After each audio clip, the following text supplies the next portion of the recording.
बहुजन समाज में जन्मे सभी संत गुरु महात्माओं को नमन करते हुए आज जयपुर जिले में बीएसपी कार्यालय पर बीएसपी जिला यूनिट में आज कार्यक्रम हुआ है। इसमें पधारे हुए सभी लोगों का मैं हार्दिक अभिनंदन और स्वागत करता हूं। साथियों, 1952 में बाबा साहब अम्बेडकर जी को काजरोकल ने पहली बार हराया था। तो उस समय ये स्पष्ट हो गया था कि कांग्रेस पार्टी हमारे को कभी आगे आने नहीं देगी किसी भी कीमत पर। वो तय हो गया था कि हमारे इस देश में भी हमारी पार्टी होना चाहिए जिससे हम इस सत्ता पर काबज हो सकें।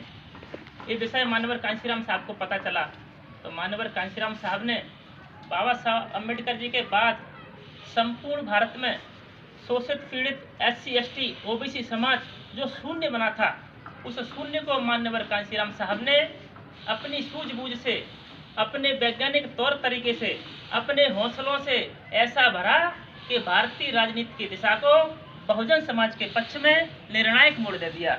साथियों, मान्यवर कांशीराम साहब ने अपने संपूर्ण जीवन को इस नालायक समाज को लायक बनाने के लिए अपने जीवन को कुर्बान कर दिया।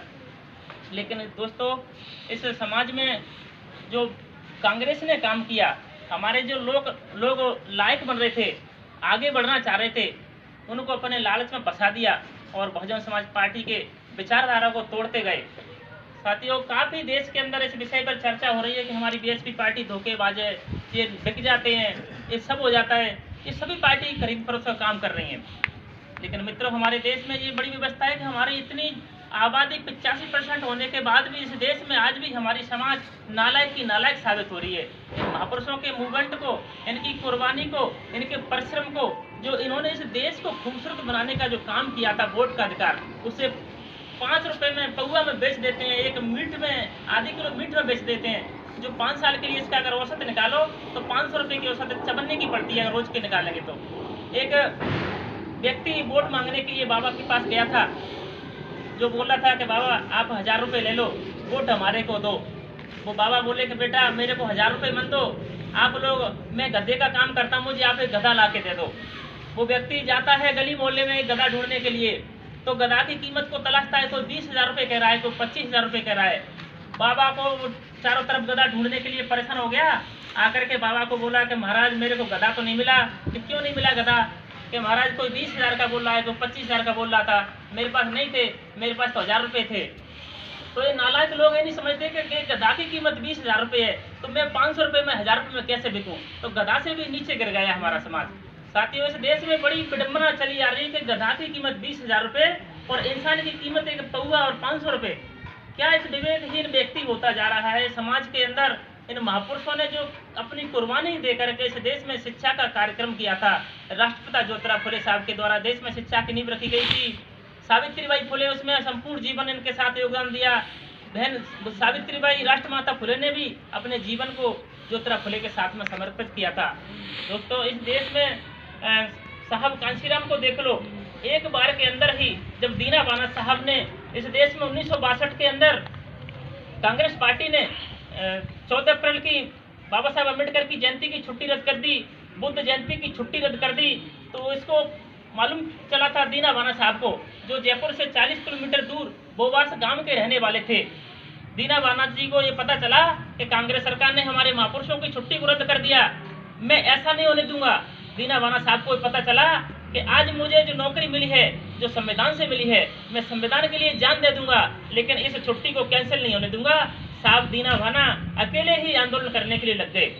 जब उधर से साहब कांशीराम चले, उनको पूछा भैया आप क्या कर रहे हो?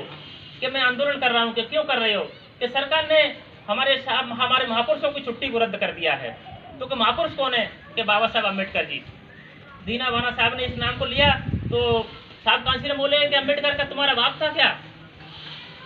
ये बात सुन करके कांशीराम साहब ने बोला उनको, दीना बाना को, कि तुम्हारा अम्बेडकर बाप था क्या? दीना बाना साहब बोले कि अम्बेडकर जी मेरा ही बाप नहीं, ये पूरे भारत का बाप था। इस बात को सोच करके कांशीराम साहब के दिमाग की बत्ती जली कि ये क्या बात कर रहे हैं, कौन है अम्बेडकर? उन्होंने साहब कांशीराम ने अम्बेडकर साहब को पढ़ा, एक बार ही इस किताब को 3 बार पढ़ा। जो किताब थी मैं उसका नाम भूला हूँ। LSS of caste। साहब कांशीराम के दिमाग को ये लगा कि धन्य हो हे महापुरुष, तुमने अपने जीवन को कुर्बान कर दिया और इस समाज को जगाने का काम किया है। आज से मैं भी आपके कार्यक्रमों को, आपके मिशन को बढ़ाने का काम करूंगा। साहब कांसीराम ने अपने जीवन को इस देश को समर्पित करने के लिए, नालायक समाज को जगाने के लिए बाबा साहब डॉक्टर अम्बेडकर की प्रेरणा लेकर के और अपने जीवन को कुर्बान कर दिया। आज हमारे समाज में पढ़े लिखे नालायक लोग आरक्षण से बड़ी बड़ी नौकरियां पा करके बड़ी बड़ी गाड़ी बंगलों में बैठे हैं, बड़ी बड़ी बिल्डिंगें खड़ी हैं, बड़े बड़े बैंक बैलेंस हो रहे हैं। बाबा साहब अम्बेडकर कहते थे कि हे मेरे समाज के पढ़े लिखे लोगों, जिम्मेदार लोगों, जब आपके पास सब कुछ हो जाए तो अपने उस समाज को भी कुछ देना जिसमें से आप आए हो। इस समाज को आप देखने का काम करना। लेकिन नालायकों की ऐसी कमी पड़ गई है कि समाज के अंदर न जाने का काम करते हैं, न समझाने का काम करते हैं। कभी कभार कोई चंदा दे देता है तो ये समझते हैं हमने तो बहुत बड़ा काम कर दिया, लेकिन ये समझ नहीं पा रहे हैं कि आने वाली जो हमारी पीढ़ी है, आने वाली हमारी जनरेशन है, इसको क्या दे सकते हैं। कुछ नहीं समझ में आ रहा है। थोड़े बहुत दिनों की बात है, आरक्षण खत्म हो जाएगा तो फिर किस बात की लड़ाई लड़ेगी इस देश के अंदर। जब सारी व्यवस्था प्राइवेट हो जाएगी, हमारे पढ़े लिखे बच्चे किस तरीके से नौकरी लग पाएंगे। प्राइवेट व्यवस्था के अंदर कोई नहीं चाहेगा कि हमारा इंजीनियर बच्चा हो। जो भी व्यवस्था होगी ना, अपने बच्चे को नौकरी देगा। जब आरक्षण खत्म हो जाएगा तो इस देश में सारी व्यवस्थाएं खत्म हो जाएंगी। इसलिए साथियों, मेरा ये निवेदन है कि हम हमारे सोई हुई समाज को जल्दी से जल्दी जितना भी हो सके इनको लायक बनाओ और इस देश पर अपना हुक्मराज बनने का पूरा ताकत लगा दो। कम समय बचा हुआ है इस देश में। अब की बार इस देश में व्यवस्था खत्म हो चुकी तो हमारे देश में सारे अधिकारों को छीन लिया जाएगा। इसलिए मित्रों, इसी के साथ अपनी वाणी को विराम देता हूँ। जय भीम, नमो बुद्धाय।